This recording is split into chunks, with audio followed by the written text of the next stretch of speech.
L'AFD est depuis quand même une bonne dizaine d'années engagée dans un certain nombre d'appuis à des projets de développement d'aires protégées, surtout en Afrique, souvent aux côtés du Fonds français pour l'environnement mondial, avec une approche, c'est vrai, beaucoup plus tournée vers le développement, puisque l'idée c'est de faire le pari qu'en protégeant la nature, on crée du développement et que les parcs peuvent être un moteur de développement. En tout cas, c'est le pari de l'AFD et c'est d'autant plus jouable et atteignable qu'on travaille avec des parcs qui sont souvent des parcs habités, donc loin du modèle du parc national façon française ou américaine, donc plus sur ce modèle qu'on essaye de développer, y compris en Amérique latine, de parcs naturels, régional, qui s'inscrit dans un territoire donné.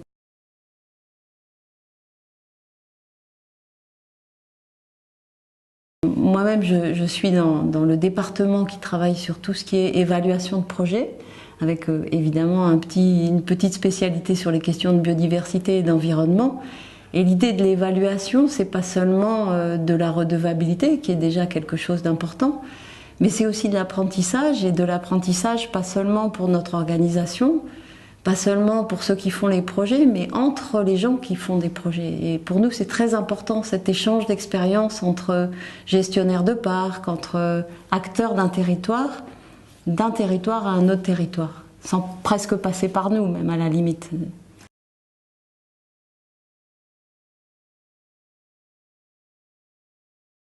C'est ça, absolument. Et les bonnes pratiques, elles sont jamais exactement décalcables ou transposables telles quelles dans un autre endroit, mais elles peuvent inspirer, elles peuvent donner un peu d'air et de créativité dans ce qu'on fait dans d'autres endroits.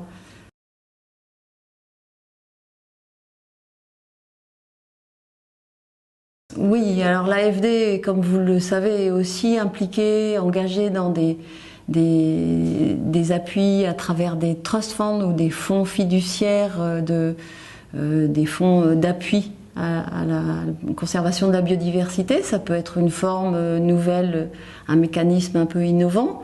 Il y a aussi des partenariats publics-privés, il y a aussi l'appui à des petites initiatives portées par des ONG ou des représentants de la société civile, donc sous forme de programmes qui permettent de toucher des tout petits projets. Donc l'AFD explore avec toute une panoplie d'outils ce qu'elle peut faire autour de ces sujets-là.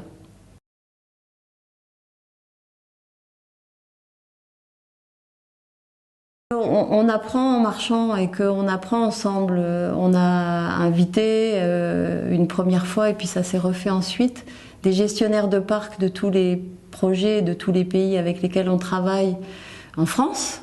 Pendant 4-5 jours, tout le monde s'est promené dans des parcs français et puis les gens parlaient entre eux. Et l'idée, c'est qu'on a autant appris des uns et des autres. On n'arrive pas en ayant la solution unique. On a beaucoup à tirer des expériences des uns et des autres. C'est le dialogue qui est intéressant.